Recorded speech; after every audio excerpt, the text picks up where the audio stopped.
Bismillahirrahmanirrahim. Assalamualaikum warahmatullahi wabarakatuh. Perkenalkan, nama saya Ahmad Sugati Wijayanto, NPM 24100200149. Di era bisnis modern yang serba digital ini, kompetensi antar perusahaan bukan lagi sekedar adu murah harga produk, melainkan adu cepat dan adu tepat dalam membangun hubungan dengan pelanggan. Oleh karena itu, pada kesempatan berharga ini, saya akan mempresentasikan hasil review, analisis, dan bedah mendalam mengenai topik evaluasi strategis dan implementasi customer relationship, atau disingkat dengan CRM. Dalam pemaparan ini, saya tidak hanya akan membahas teorinya saja, tetapi juga membedahnya ke dalam 6 poin penting yang saling berkaitan melalui dari cara mengukur keberhasilan, pemanfaatan data secara real time, hingga bagaimana memastikan investasi besar yang dikeluarkan perusahaan untuk sistem CRM ini bisa menghasilkan keuntungan yang maksimal. Tanpa berlama-lama lagi, mari kita mulai ke pembahasannya. Baik, bismillahirrahmanirrahim. Langsung saja kita ke pembahasannya. Ini menjelaskan evaluasi strategis dan implementasi CRM.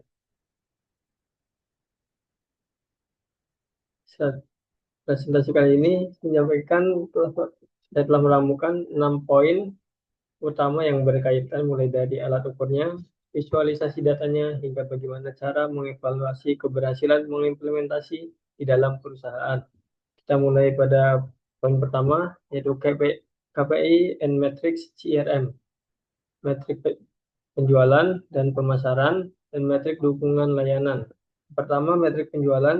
Sales metrik ini digunakan untuk memantau performa menjadi tim sales.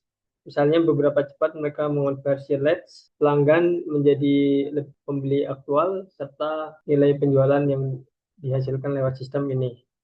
Yang kedua itu metrik marketing metrik. Fokusnya adalah melihat efisiensi biaya. Salah satu yang paling penting adalah cost per acquisition atau CPA, yaitu beberapa biaya yang kita keluarkan untuk mendapatkan satu pelanggan baru. Yang ketiga, service metric. Contoh adalah first response atau kecepatan tim dalam mengatasi keluhan pada klien. Masuk ke pembahasan kedua, yaitu dashboard analysis. Dashboard analisis CRM berfungsi untuk mentransformasi jutaan data mentah pelanggan menjadi wawasan strategis, struktur, actionable insights secara real time. Ini sudah untuk contoh, ada diagram bundar, diagram batang. Jadi untuk memvisualisasi tren penjualan, pemantauan real time, performa target bulanan, segmentasi pelanggan otomatis, pengelompokan demografi dan kebiasaan belanja. Yang ketiga, sistem peringatan dini, notifikasi instan jika terjadi komplain masif.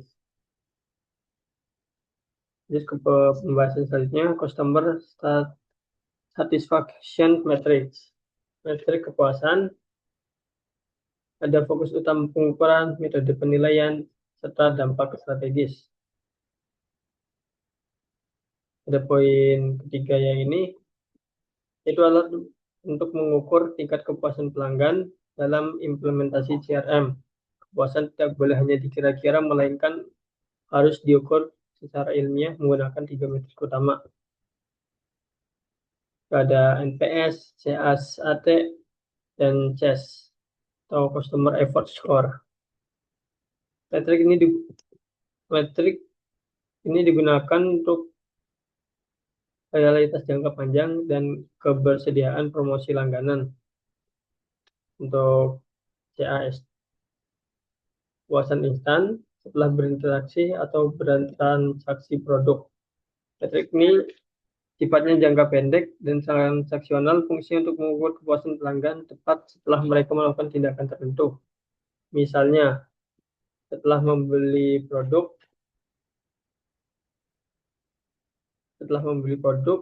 bisa dengan customer service.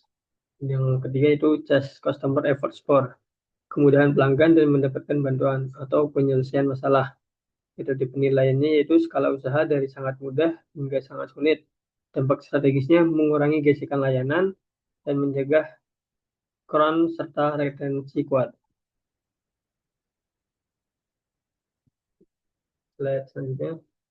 ROE CRM Analysis dan Strategi Improvement. Jadi pada poin ini kita akan membahas mengenai analisis ROI dan perbaikan strategi. Kita semua tahu bahwa investasi untuk mengimplementasikan sistem CRM bukanlah hal yang mudah. Perusahaan harus mengeluarkan biaya untuk software, infrastruktur, hingga lisensi. Oleh karena itu, kita wajib melakukan analisis ROI atau Return on Investment dengan cara membandingkan keuntungan finansial yang didapat seperti peningkatan penjualan dan efisiensi biaya terhadap total biaya operasional yang sudah dikeluarkan. Agar nilai ROI ini selalu positif dan terus meningkat dari waktu ke waktu, perusahaan tidak boleh statis. Dan agar nilai ROI ini selalu positif dan terus meningkat dari waktu ke waktu, perusahaan tidak boleh statis. Perbaikan strategi harus terus diupayakan. Caranya adalah dengan melakukan otomatisasi sistem pada tugas-tugas yang repetitif. Kita melakukan personalisasi layanan ketika layanan kita terasa personal dan spesifikasi kebutuhan masing-masing individu, pelanggan akan merasa diprioritaskan dan hal ini meningkatkan kesetiaan mereka pada brand kita.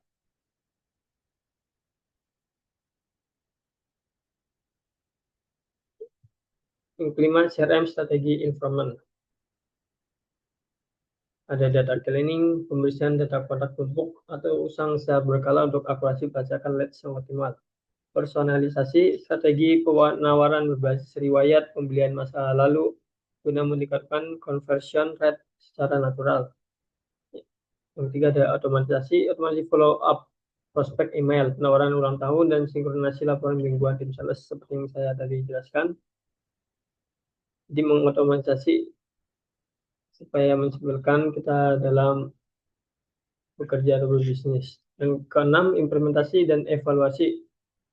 Yang pertama, perencanaan, migrasi data, adopsi staff, dan audit berkala. Yang terakhir ini saya sampaikan yaitu mengimplementasi dan evaluasi. Satu hal yang harus kita sadari bersama adalah keberhasilan CRM tidak ditentukan dari seberapa mahal software yang dibeli perusahaan. Kunci utamanya terletak pada proses implementasinya. Hal ini mencakup manajemen perubahan, perencanaan, pemilihan vendor CRM, pendataan kebutuhan, dan pembahasan KPI bisnis utama. Migrasi data juga penting, integrasi database pelanggan lama, dan API media sosial ke sistem CRM baru. Jadi untuk database lama yang mungkin sudah usang, itu perlu kita migrasi data. Adopsi staff, program training penggunaan intensif, dan strategi change management yang masif. Jadi mungkin staff kita yang ada bisa kita training supaya untuk meningkatkan strategi. Audit yang keempat, audit berkala. Evaluasi periodik, kesesuaian target, ROI, dan ketepatan entry data harian pengguna.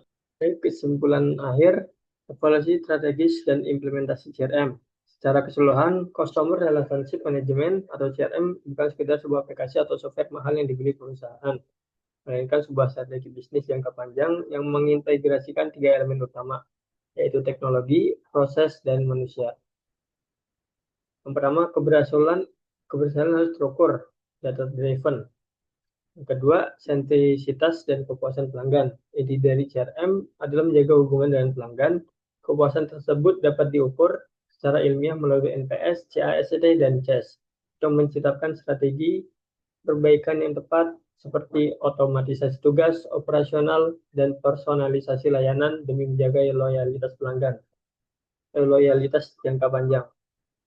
Yang ketiga, nilai investasi yang positif. Sebagai investasi yang besar, implementasi CRM harus mampu menghasilkan keuntungan finansial yang nyata. ROI yang positif hanya bisa dicapai jika perusahaan terus melakukan perbaikan strategi secara dinamis dan tidak statis. Yang keempat, yaitu faktor manusia adalah penentu. Secara strategis, secanggih apapun teknologi CRM yang digunakan, penentu utamanya adalah kesiapan SDM yang mengoperasionalkannya. Oleh karena itu, manajemen perubahan melalui pelatihan dan evaluasi berkala secara rutin adalah harga mati untuk memastikan sistem berjalan sesuai target perusahaan. Baik, mungkin itu kesimpulan dari keenam slide yang saya tadi terangkan. Cukup sekian. Wassalamualaikum warahmatullahi wabarakatuh.